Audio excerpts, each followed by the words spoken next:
الحمد لله نحمده ونستعينه ونستغفره ونعوذ بالله من شرور أنفسنا ومن سيئات أعمالنا من يهده الله فلا مضل له ومن يضلل فلا هادي له وأشهد أن لا إله إلا الله وحده لا شريك له وأشهد أن محمدًا عبده ورسوله أما بعد فإن خير الحديث كتاب الله وخير الهدي هدي محمد صلى الله عليه وسلم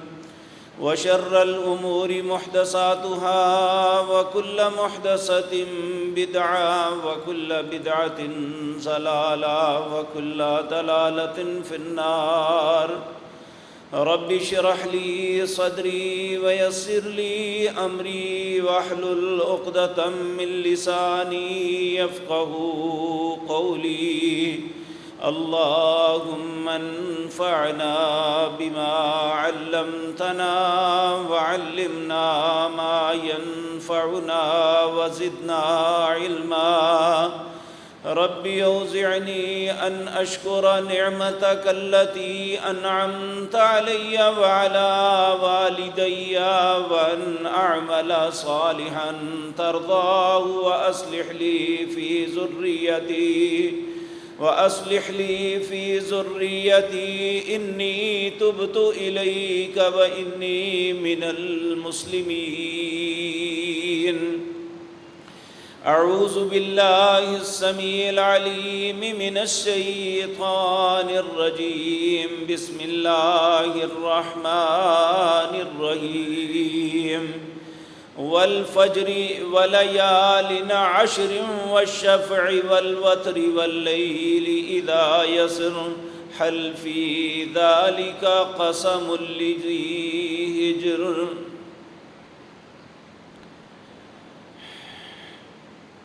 حضرات محترم، نبی مکرم جناب محمد الرسول اللہ صلی اللہ علیہ وسلم نے یہ بات ہم تک پہنچائی۔ آپ نے ارشاد فرمایا، ہر بچہ جو دنیا میں پیدا ہوتا ہے وہ فطرت اسلام پہ پیدا ہوتا ہے، اس کے بعد پھر اس کے والدین کی مرضی ہے، وَيُحَوِّدَانِهِ وَيُنَصِّرَانِهِ وَيُمَجِّسَانِهِ، ماں باپ اسے یہودی بنا دیں، اسے عیسائی بنا دیں یا مجوسی بنا دیں یا جو بھی ان والدین کا مذہب طریقہ کار ہے اس کے مطابق چلائیں اسے، لیکن اللہ رب العزت جب بھی کسی انسان کو دنیا میں بھیجتا ہے، کسی بچے کو پیدا کرتا ہے، وہ لڑکا ہے یا لڑکی، اس بچے کو فطرت اسلام پہ پیدا کرتا ہے۔ اور یہاں یہ بات قابل غور ہے کہ بچپن سے لے کر بلوغت تک اس بچے کے کسی عمل کو اللہ نہیں لکھتے۔ اس لیے نہیں لکھتے کہ اس کے اندر شعور نہیں ہے، ابھی میچور نہیں ہوا، اچھے اور برے کی تمیز نہیں کر سکتا۔ اس لیے جب تک وہ بالغ نہیں ہوتا اس کے ہر عمل کے ذمہ دار اس کے ماں باپ ہیں۔ اگر وہ اسے بھلائی پہ، نیکی پہ، اچھائی پہ، اسلام پہ لگائیں گے تو یہ والدین کے لیے خیر کا سبب ہے۔ اگر بچے کو کسی اور راستے پہ چلاتے ہیں تو یہ نہ صرف اس بچے کے لیے بھی وبال نہیں بلکہ والدین کے لیے بھی وبال بنے گا، کیونکہ اس کی تربیت انہوں نے اس نہج پہ کی ہے۔ انہیں برائی کی طرف لے گئے، انہیں یہودیت، نصرانیت، الحاد سکھایا اور اللہ کی اطاعت اور فرما برداری کی طرف نہ خود گئے نہ اولادوں کو لے گئے، ایسے حالات میں جب تک بچہ بالغ نہیں ہوتا اللہ نے اس پہ قلم اٹھا لیا۔ جب انسان بالغ ہو جاتا ہے پھر اللہ اسے شعور کی اس منزل تک پہنچاتا ہے کہ یہ اپنے اچھے اور برے کی تمیز کر سکتا ہے۔ آپ دیکھیں نا، آج دنیا کے اندر بے شمار معاملات ایسے ہوتے ہیں کہ کہتے ہیں بچہ بالغ ہے، خود مختار ہے، اس لیے والدین کی بات کی ضرورت نہیں، جو یہ کرے گا یہ کر سکتا ہے۔ عدالتیں بچوں کے حق میں فیصلہ کرتی ہے، اور دنیا کا اصول اور قانون بھی یہ ہے۔ تو اس لیے جب انسان شعور کی منزل پہ قدم رکھتا ہے تو پھر اسے سوچنا چاہیے کہ مجھے کیوں پیدا کیا گیا اور میری زندگی کا مقصد کیا ہے، مجھے کون سے رستے کو اپنانا ہے۔ اور سوچنے والی بات یہ ہے کہ مجھے پیدا کیا کس نے ہے؟ جس نے پیدا کیا، جس نے مجھے بنایا، اس کا کوئی مقصد بھی تو ہوگا ہمیں بنانے کا۔ تو اللہ رب العزت وہ مقصد بیان کرتے ہیں۔ پہلی بات تو یہ اللہ کہتے ہیں کہ زمین و آسمان میں جو کچھ ہے، انسان سے لے کر ایک چھوٹے سے مٹی کے ذرے تک، ہر چیز کا خالق اللہ ہے۔ اللہ خالق کل شیء، ہر چیز کو خلق کرنے والا اللہ ہے۔ اور جس اللہ نے ہر چیز کو بنایا ہے، اس نے ہر چیز کا ایک مقصد بھی بنایا ہے کہ میں نے اسے کیوں پیدا کیا۔ آپ دیکھیں، درخت ہیں، نباتات ہیں اور دوسری چیزیں ہیں، ہر چیز کا ایک مقصد ہے۔ اگر ہر چیز کا ایک مقصد ہے، وہ اپنے مقصد کے مطابق جیتی ہے، تو کیا انسان جو ساری مخلوقات میں سب سے زیادہ جسے شرف، جسے عزت، جسے برتری، جسے فضیلت، حتیٰ کہ فرشتوں کو بھی اس کے سامنے حقیر بتایا، اس انسان کی زندگی کا کوئی مقصد نہیں ہے۔ اللہ رب العزت فرماتے ہیں وَمَا خَلَقْتُ الْجِنَّ وَالْإِنسَ إِلَّا لِيَعْبُدُونَ، میں نے جنوں اور انسانوں کو اپنے عبادت کے لیے پیدا کیا ہے۔ لیکن میرے عزیز بھائیوں، ہم شعور ہونے کے باوجود ہم میں سے اکثر لوگ، چاہے وہ کہنے والا ہے یا سننے والے ہیں، اکثر لوگ کیا کرتے ہیں؟ ثم رددناہ اسفل سافلین، اپنی کوتاہیوں، اپنی بے ثباتی، اپنی خطاؤں، اپنے گناہوں کے سبب جو عزت اور شرف اللہ نے دیا تھا، اس سے گر کے زمین پہ ہی نہیں، انتہائی گہرائیوں کے اندر چلے جاتے ہیں، ذلت کی انتہائی گہرائیوں کا باسی بن جاتے ہیں۔ ثم رددناہ اسفل سافلین، اللہ نے بنایا تھا والتین والزیتون وطور سینین وہذا البلد الامین لقد خلقنا الانسان فی احسن تقویم، میں نے انسان کو تقویم کے اعتبار سے سب سے خوبصورت بنایا، لیکن انسان نے اپنے کردار کی وجہ سے، اپنی گفتار کی وجہ سے، اپنے اعمال کی وجہ سے، اپنے افعال کی وجہ سے ثم رددناہ اسفل سافلین، یہ ذلت کی انتہائی گہرائیوں میں خود چلا گیا۔ اور یہ بات یاد رکھیں، آپ خیر خواہ وہ ہوتا ہے جو گرتے ہوئے کو اٹھا لے، جو ڈوبتے ہوئے کو بچا لے۔ اس کائنات میں سب سے زیادہ اپنی مخلوق کا خیر خواہ ہمارا اور آپ کا مالک اللہ ہے۔ وہ انسان کو ہر حالت میں بچانا چاہتا ہے، ان ذلتوں سے نکالنا چاہتا ہے، انہیں عزت اور شرف دوبارہ عطا کرنا چاہتا ہے۔ وہ نہیں چاہتا کہ یہ عذابوں میں چلے جائیں، یہ جہنم کے قیدی بن جائیں، وہ نہیں چاہتا۔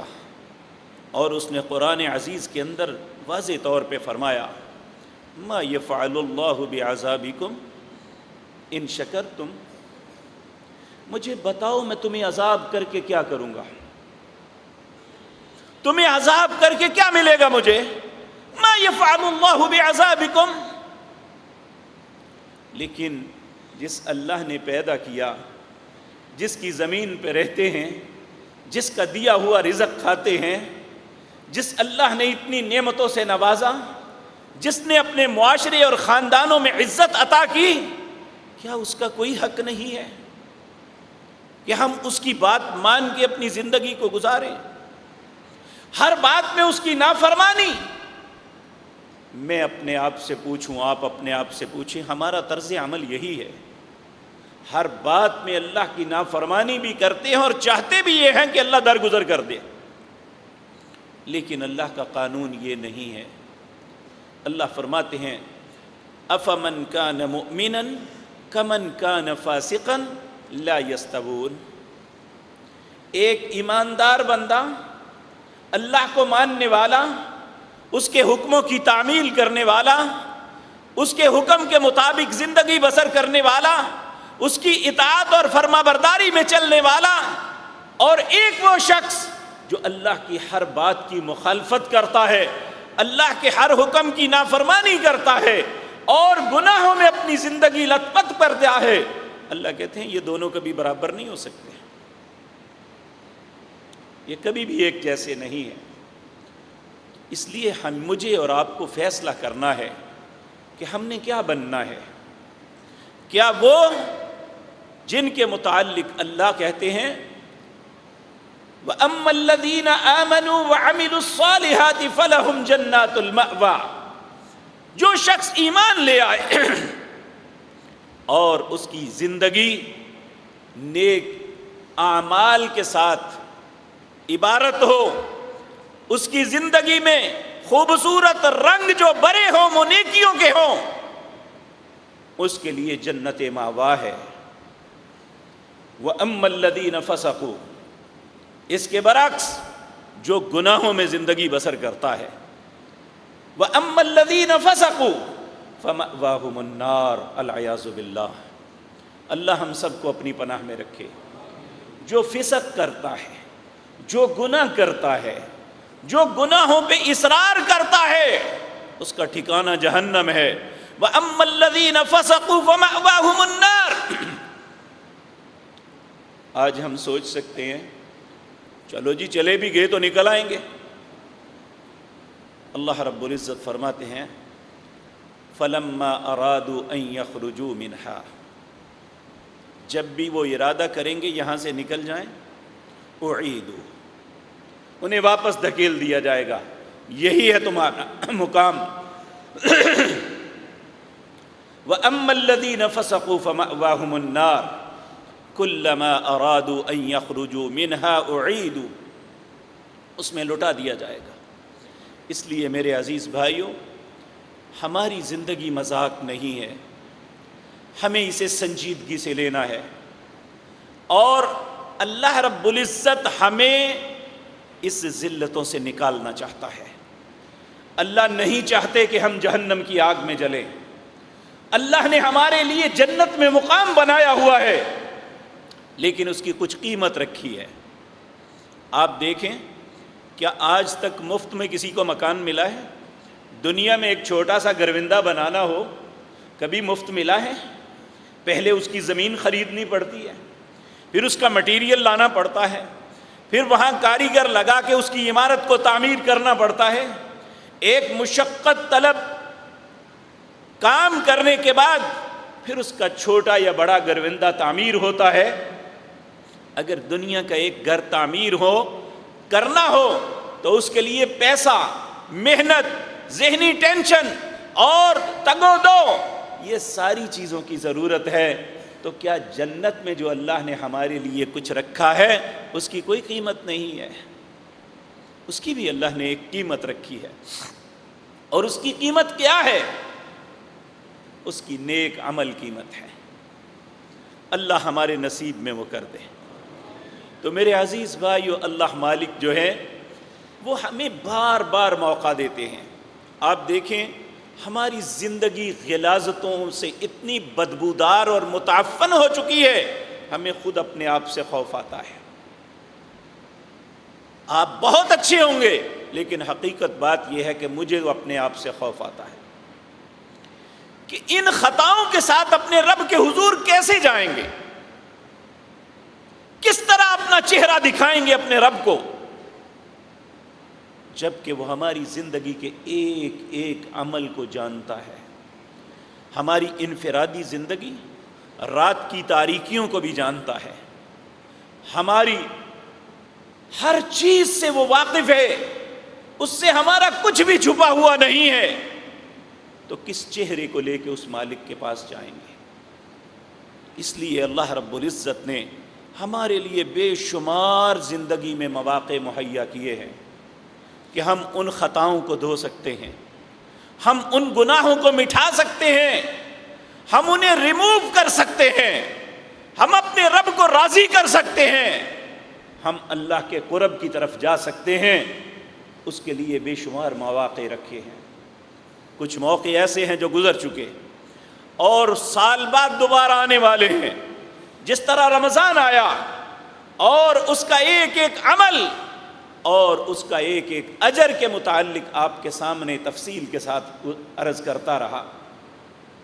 اس کی راتوں کے قیام، اس کے دن کے روزے، اور پھر سارے معاملات، پھر عید الفطر کا دن، اس دن اللہ کا اپنے بندوں پہ فخر کرنا، ان کے نیک اعمال پہ ان کے لیے اجر کا اعلان کرنا، ان کے لیے جہنم سے آزادی کا جو ہے جہنم سے آزادی کا سرٹیفکیٹ دینا اور انہیں جنت میں داخلے کا انعام سنانا، یہ ساری باتیں ہوئی۔ اللہ کرے اللہ ہمارا نام بھی ان لوگوں میں لکھ لے۔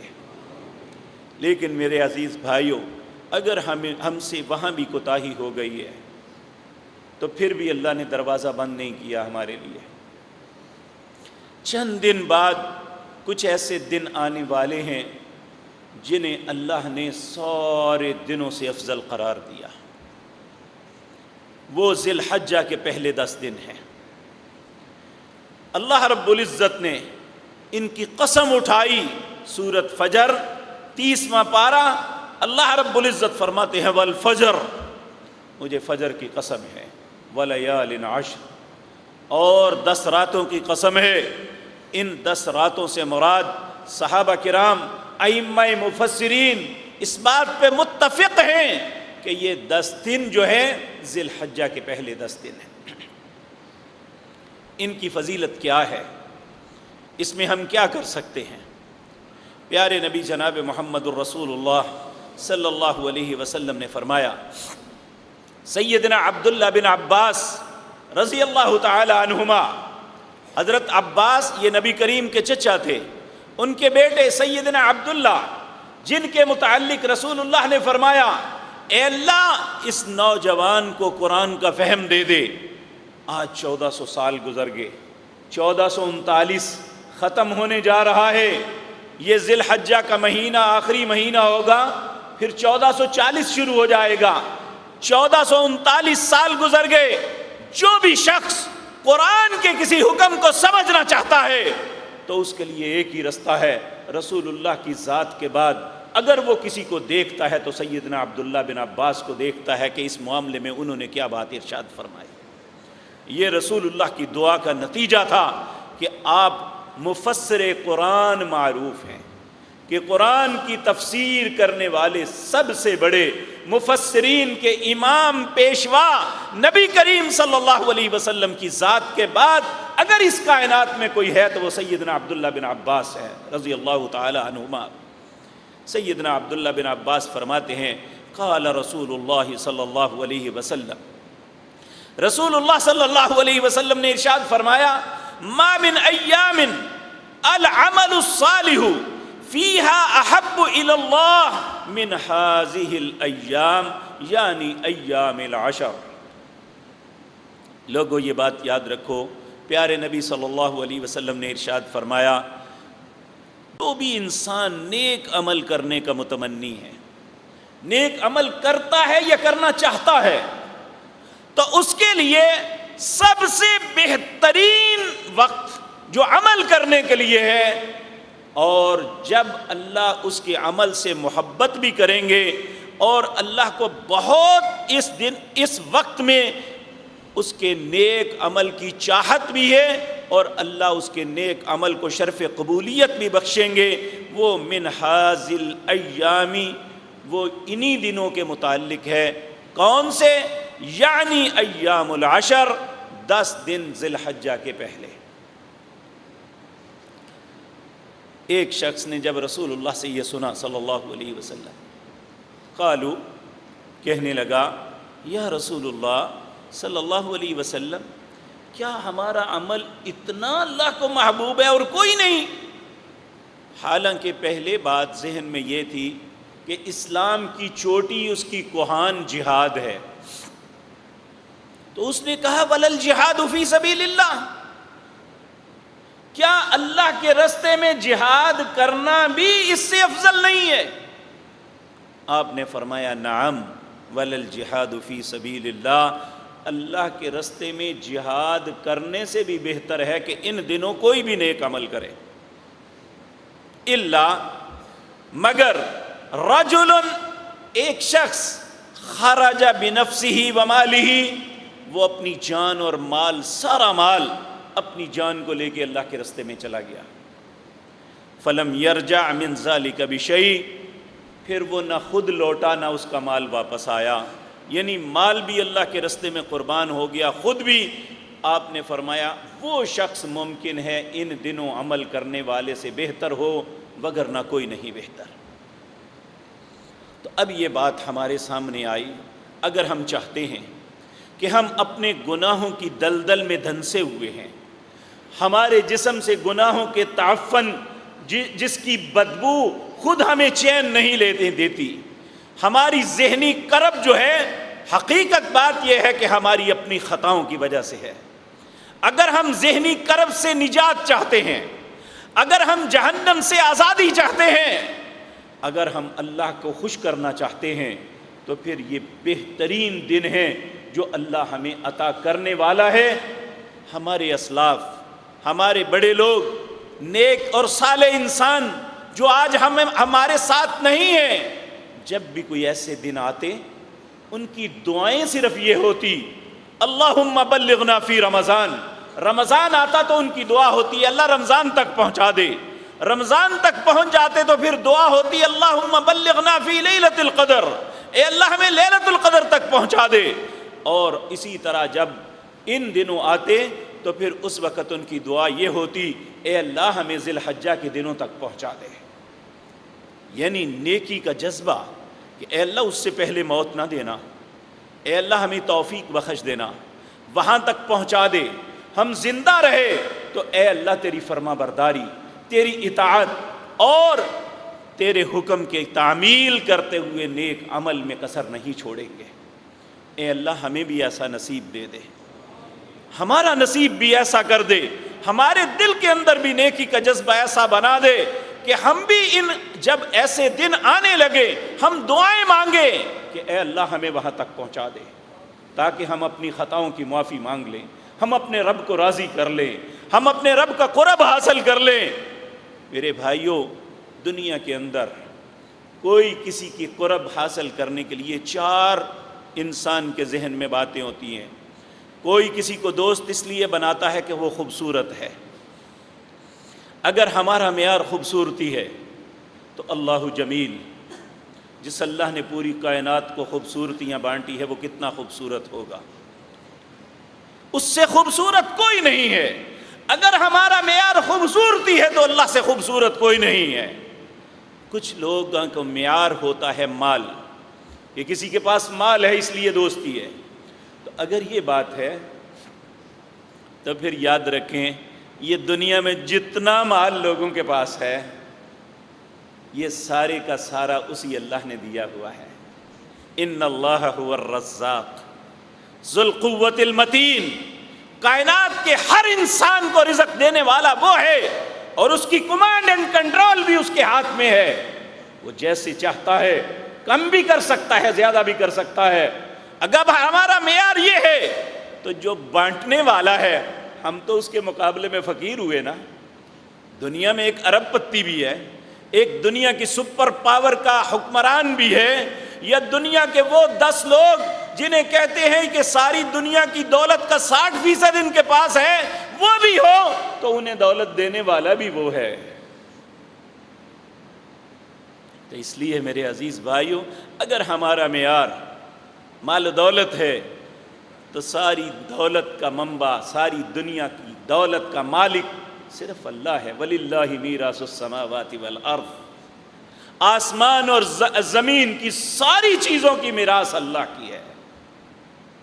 اگر ہمارا معیار قوت و طاقت ہے، جس طرح ہم بعض اوقات چاہتے ہیں کہ ایک شخص بڑا قوت والا ہے ہمارا دوست بن جائے، تو میرے بھائیو اللہ سے طاقتور کوئی نہیں ہے۔ ان اللہ علی کل شیء قدیر، ہر چیز پہ قدرت صرف اللہ رکھتا ہے۔ اور نبی مکرم صلی اللہ علیہ وسلم نے ایک حدیث قدسی رسول اللہ کی بات بتائی ہمیں۔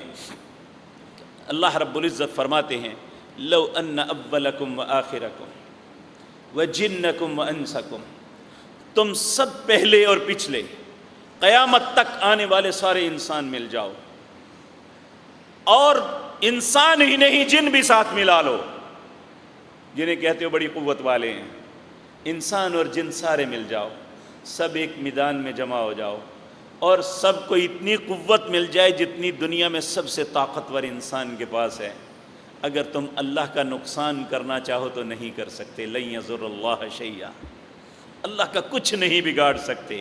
اگر وہ چاہے تو اسے کسی فوج بھیجنے کی ضرورت نہیں ہے۔ انما امرہ اذا اراد شیئا ان یقول له کن فیکون، وہ صرف حکم کرے گا ہو جا، ہم میں سے ایک شخص بھی نہیں بچے گا، مر جائیں گے سب، اور صرف مر نہیں جائیں گے، اگر وہ چاہے تو وَيَأْتِ بِخَلْقٍ جَدِيدٍ، اسی وقت ایک نئی مخلوق بھی پیدا کر سکتا ہے۔ اگر ہمارا معیار یہ ہے، قوت و طاقت ہے، تو اللہ سے زیادہ طاقتور کوئی نہیں ہے۔ اگر ہمارا معیار منصب ہے تو اس ساری کائنات کی بادشاہت اللہ کے ہاتھ میں ہے۔ صرف اس کے ہاتھ میں وہ بادشاہی نہیں ہے، بلکہ دنیا میں جنہیں بادشاہتیں ملتی ہیں، دنیا میں جنہیں عزتیں ملتی ہیں، وہ دیتا ہے۔ قُلِ اللَّهُمَّ مَالِكَ الْمُلْكِ، سارے ملک کی بادشاہت اس کی ہے۔ تُؤْتِي الْمُلْكَ مَن تَشَاءُ، تم میں سے جس کو دینا چاہتا ہے اپنی مرضی سے دیتا ہے۔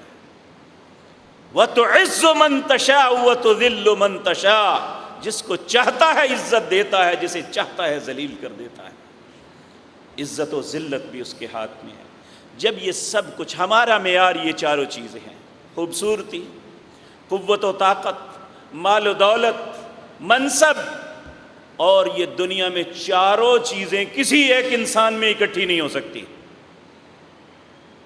اگر کسی کے پاس دولت ہے تو خوبصورت نہیں ہے، اگر کسی کے پاس قوت ہے تو دولت نہیں ہے، اگر کسی کے پاس منصب ہے تو وہ دوسری چیزیں نہیں ہیں، عقل ہی نہیں ہے۔ تو میرے بھائیو، صرف اللہ کی ذات ہے جو ان ساری صفات کا مالک ہے۔ وہ اللہ اپنا دوست بنانا چاہتا ہے، وہ کہتا ہے میں تمہیں یہ دن دیتا ہوں۔ اب سوال یہ پیدا ہوتا ہے کہ ان دنوں کیا کریں ہم؟ پیارے نبی جناب محمد الرسول اللہ صلی اللہ علیہ وسلم نے فرمایا کہ ان دنوں نیک عمل کرنا کوئی سارا سال بندہ کرتا رہے اتنا اچھا ہے، لیکن اتنا اچھا نہیں جتنا ان دنوں کرنے والے اچھا ہے۔ کیا کریں؟ تو نبی کریم صلی اللہ علیہ وسلم نے فرمایا فَأَكْسِرُوا فِيهِنَّ مِنَ التَّكْبِيرِ وَالتَّحْلِيلِ وَالتَّحْمِيدِ وَالتَّسْبِيحِ، 4 کلمات جن سے بہتر اللہ نے کلمے بنائے ہی نہیں ہیں۔ اللہ کی بڑائی بیان کرنا، اللہ اکبر، تحلیل لا الہ الا اللہ کہنا، اللہ کے علاوہ کوئی الہ نہیں ہے، والتحمید اللہ کی تعریف بیان کرنا الحمدللہ، والتسبیح اللہ کی تسبیح بیان کرنا سبحان اللہ، اللہ تو پاک ہے، اس سے بہتر کوئی عمل نہیں۔ اور صحابہ کرام رضوان اللہ علیہم اجمعین جب یہ دن آتے تو بازاروں میں نکل جاتے ہیں، بازاروں میں نکل کے جہاں لوگ اکٹھے ہوتے، مجمع دیکھتے، وہاں بلند آواز سے پڑھنا شروع کر دیتے، اللہ اکبر اللہ اکبر لا الہ الا اللہ واللہ اکبر اللہ اکبر وللہ الحمد۔ تو بازار میں ایک شور مچ جاتا، ہر بندے کی زبان پہ تکبیرات ہوتی۔ میرے عزیز بھائیوں، آج ہمیں اللہ خوبصورت گاڑی دے دینا تو اس کا مصرف کیا ہے؟ ہم سارے شہر کو دکھانے کے لیے خوبصورت ڈیک لگواتے ہیں جس کی آواز دور تک دھمک پیدا کرے، اور پوری آواز میں چلا کے اللہ کی نافرمانی، شیطان کی آواز کو لگا کے لوگوں تک پہنچاتے ہیں۔ لیکن کچھ لوگ ایسے بھی ہیں، سعودی عرب کے امراء میں ایسے لوگ بھی ہیں، اچھے برے سب معاشرے میں ہوتے ہیں، لیکن رسول اللہ کے دیس میں بہت لوگ اچھے ہیں۔ کیا کرتے ہیں لوگ؟ اپنی خوبصورت گاڑیوں پہ ڈیک اسپیشلی لگواتے ہیں، اور اس کے اندر سارا دن ان کی سڑکوں کے اوپر گاڑیاں گھومتی ہیں اور تکبیرات پڑھتی ہیں، لوگوں کو یاد دلاتی ہیں کہ بھئی اپنی زبان سے تکبیرات پڑھو، اللہ کی بڑائی بیان کرو۔ میں یہ شرم کے ساتھ یہ بات کہتا ہوں کہ ہم جس معاشرے میں رہتے ہیں، میں دوسرے کی بات نہیں کرتا، آپ کسی دن اپنے موبائل کو آپ ریکارڈنگ پہ لگا کے اپنی ہی پاکٹ میں رکھ لیں، 1 گھنٹے کے بعد نکال کے سنیں، شرم سے اپنی آنکھیں جھک جائیں گی کہ کیا کیا بکواس کرتے ہیں اپنی زبان میں ہم۔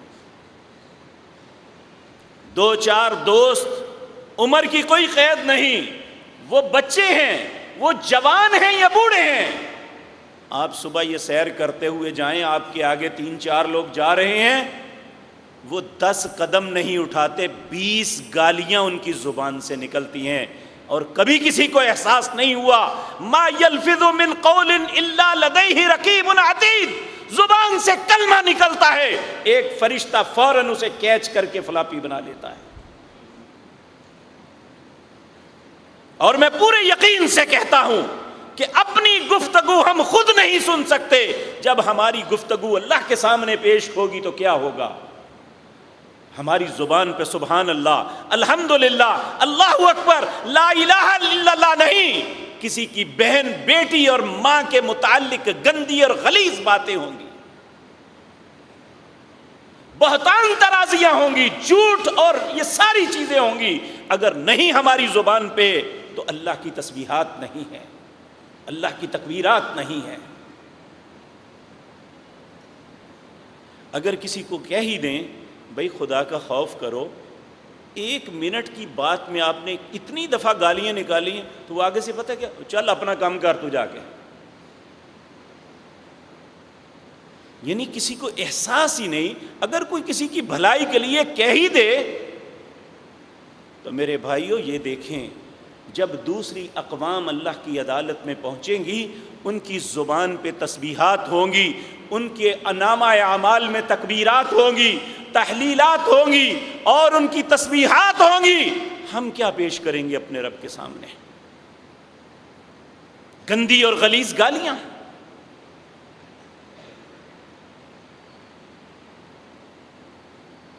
تو میرے عزیز بھائیو، یہ وقت ہے کہ ہم اپنی زبان کو لگام دے کے اس کا رخ بدل سکتے ہیں۔ لگام کیوں دی جاتی ہے گھوڑے کو؟ تاکہ اسے کنٹرول کیا جا سکے، وہ اپنی مرضی سے نہ چلے، وہ اپنے سوار کی مرضی سے چلے۔ ہمیں بھی ان دنوں کو غنیمت جانتے ہوئے اپنے منہ میں لگام دینی چاہیے، اللہ کے رسول کی شریعت کی اور اپنے الفاظ کو تبدیل کر لینا چاہیے۔ کسی کی ماں بہن بیٹی کی گالی یا اس پہ بہتان ترازی یا دوسرے کے اوپر لعنت ملامت کے علاوہ ہماری زبان پہ سبحان اللہ، الحمدللہ، اللہ اکبر کے کلمات ہو۔ فَأَكْثِرُوا فِيهِنَّ مِنَ التَّكْبِيرِ وَالتَّحْلِيلِ وَالتَّحْمِيدِ وَالتَّسْبِيحِ، کثرت سے کرو۔ پھر اور نبی کریم صلی اللہ علیہ وسلم نے فرمایا جو ان دنوں روزہ رکھے گا، یکم ذی الحج سے لے کر 8 تک، یہ پہلے 8 دن کا روزہ کتنا افضل ہے۔ ایک روزہ رکھنے کے سبب اللہ پورے سال کی خطاؤں پہ قلم پھیر دیں گے۔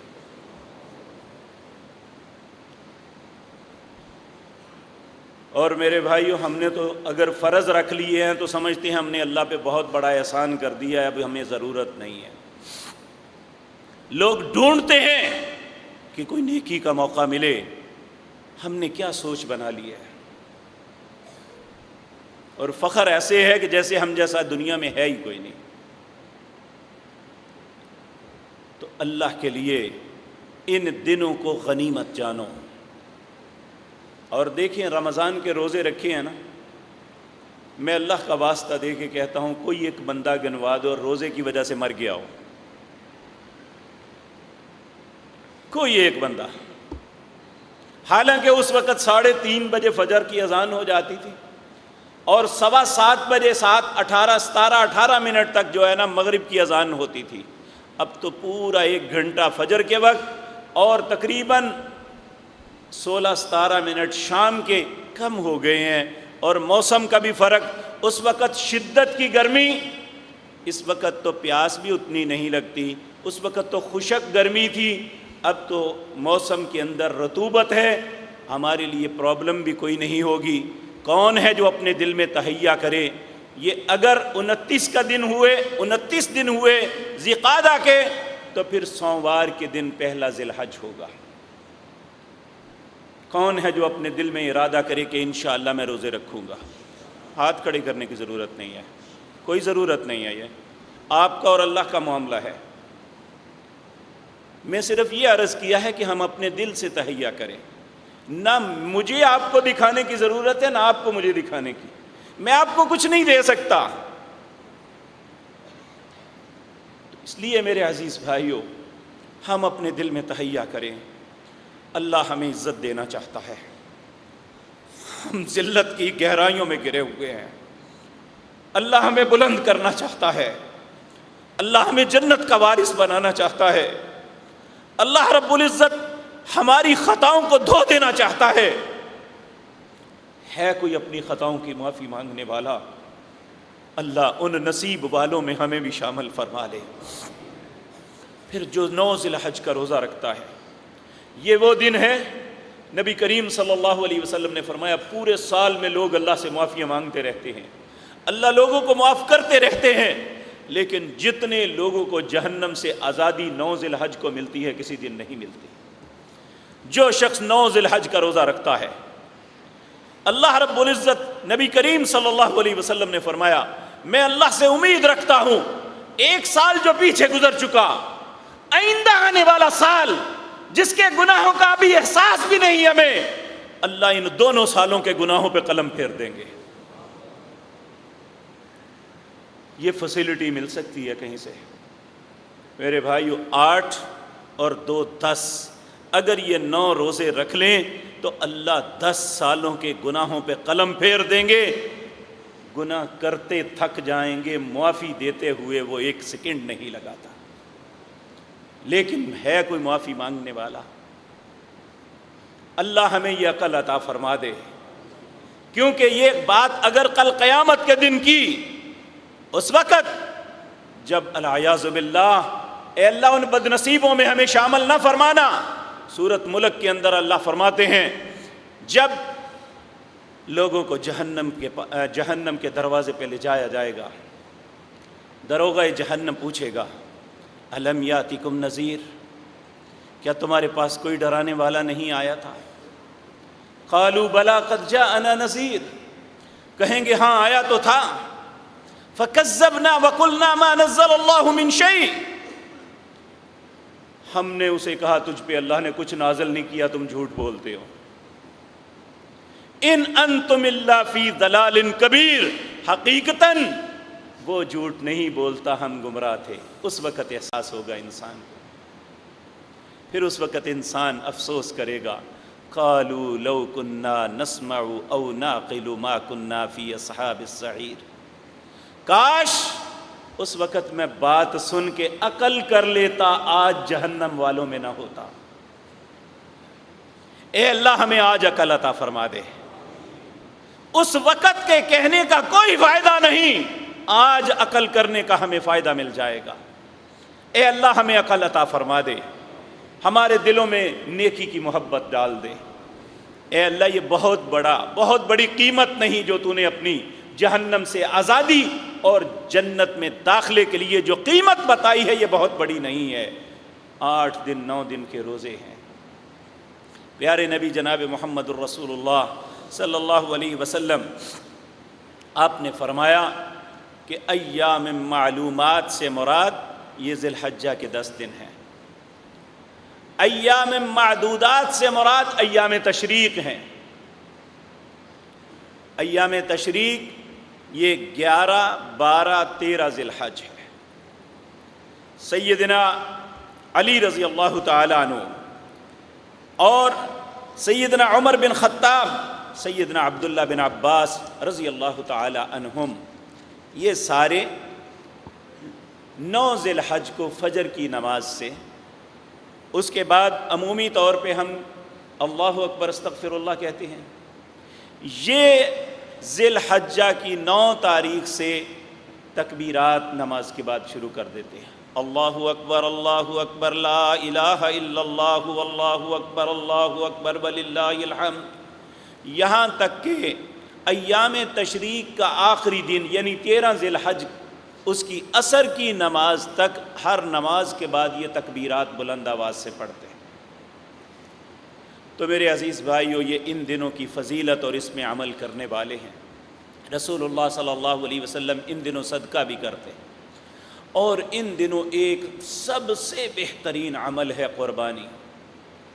قربانی کی فضیلت اور اس کے فلسفے کے متعلق آئندہ عرض کروں گا، صرف قربانی کی شرائط کے متعلق یہ عرض کر دوں کیونکہ لوگ قربانیاں خرید رہے ہیں۔ پیارے نبی صلی اللہ علیہ وسلم کا فرمان ہے لا تذبحوا الا المسنہ، قربانی جس نے کرنی ہے وہ دوندے کے علاوہ نہ کرے۔ ہاں اگر تنگی آ جائے، دوندا جانور نہیں مل رہا، تو 1 سال کا زان، 1 سال کا پورا جوان جو ہے یہ بھیڑ کا بچہ کر سکتا ہے اگر تنگی ہو۔ اگر تنگی نہیں ہے تو لا تذبحوا الا المسنہ، دوندا ہی کرنا چاہیے۔ یاد رکھیں، پھر کون سے جانور ہیں جن کی قربانی کرنی ہے؟ وہ ہیں بہیمۃ الانعام۔ بہیمۃ الانعام 4 جانور ہیں۔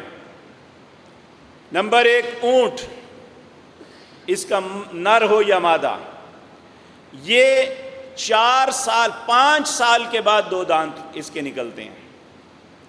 دوسرا ہے گائے، نر اور مادہ، یہ 2.5 سال کے بعد اس کے 2 دانت نکلتے ہیں۔ اور اس کے بعد ہے بکرا اور چھترا دمبا، یہ بہیمۃ الانعام ہے۔ رسول اللہ صلی اللہ علیہ وسلم اور صحابہ انہی جانوروں کی قربانی کرتے تھے۔ جو قیاس کرتے ہوئے گائے کو، بھینس کو گائے پہ قیاس کرتے ہوئے کرتے ہیں، جو کرتے ہیں وہ معاملہ ان کے ساتھ ہے، میں نہ ان کی مخالفت کرتا ہوں کیونکہ بعض علماء فتویٰ دیتے ہیں، لیکن عظمت کا تقاضا یہی ہے کہ انسان بہیمۃ الانعام کی قربانی کرے۔ اور کتنی قربانی کرنی چاہیے؟ صحابہ کرام رضوان اللہ علیہم اجمعین کہتے ہیں کہ ایک شخص جو گھر کا کفیل ہے اگر کرتا ہے تو پورے گھر والوں کی طرف سے کفایت کرتی ہے۔ اگر ہم گھر میں جوائنٹ فیملی سسٹم میں رہتے ہیں لیکن ہمارے کاروبار، ہمارے کچنز الگ الگ ہیں، تو پھر ہم میں سے ہر انسان کو جو اپنی اپنی فیملی کا سربراہ ہے اسے کرنا چاہیے اگر وہ استطاعت رکھتا ہے، کیونکہ اس معاملے میں رسول اللہ نے بڑی سخت بات فرمائی۔ آپ نے فرمایا جو استطاعت رکھنے کے باوجود قربانی نہیں کرتا وہ ہماری عیدگاہ میں نہ آئے۔ تو اب جس نے قربانی کرنی ہے وہ 1 سے لے کر 100 تک بھی کر سکتا ہے، کیونکہ رسول اللہ صلی اللہ علیہ وسلم نے جب حج کیا تھا اس وقت 100 اونٹ کیے تھے۔ تو یاد رکھیں اگر قربانی کرنی ہے تو نبی مکرم صلی اللہ علیہ وسلم کا فرمان حکم ہے کہ تم میں سے جو شخص بھی قربانی کا ارادہ رکھتا ہے وہ ذی الحجہ کا چاند دیکھنے سے پہلے پہلے اپنے غیر ضروری بال اور ناخن اتار لے۔ ان 10 دنوں کے اندر وہ نہیں اتار سکتا، جب وہ اپنی قربانی ذبح کرے گا تو پھر اپنے بال اتارے گا یا اپنے ناخن کاٹے گا۔ ہم نے اس کو بڑا عجیب رنگ دے دیا ہے، ہم اور تو کسی بات پہ اتنی احتیاط نہیں، شیو کرتے ہوئے اسے چھوڑ دیتے ہیں اور عید کے دن شیو کر لیتے ہیں، یہ سمجھتے ہیں ہم نے سنت پہ عمل کیا۔ یہ سنت پہ عمل نہیں ہے، یہ سنت کی مخالفت ہے۔ سنت پہ عمل سے مراد یہ ہے غیر ضروری، زیر ناف بال اور بغلوں کے بال اور ناخن یہ نہیں، اور بال سر کے ہم کٹواتے ہیں یہ نہیں کٹوا سکتے، یہ قربانی کرنے کے بعد ایسا کریں تو یہ رسول اللہ صلی اللہ علیہ وسلم کا حکم ہے۔ اللہ ہمیں اپنی زندگی کا ہر معاملہ رسول اللہ کے طریقے کے مطابق کرنے کی توفیق عطا فرمائے۔ اقول قولی ھذا واستغفر اللہ۔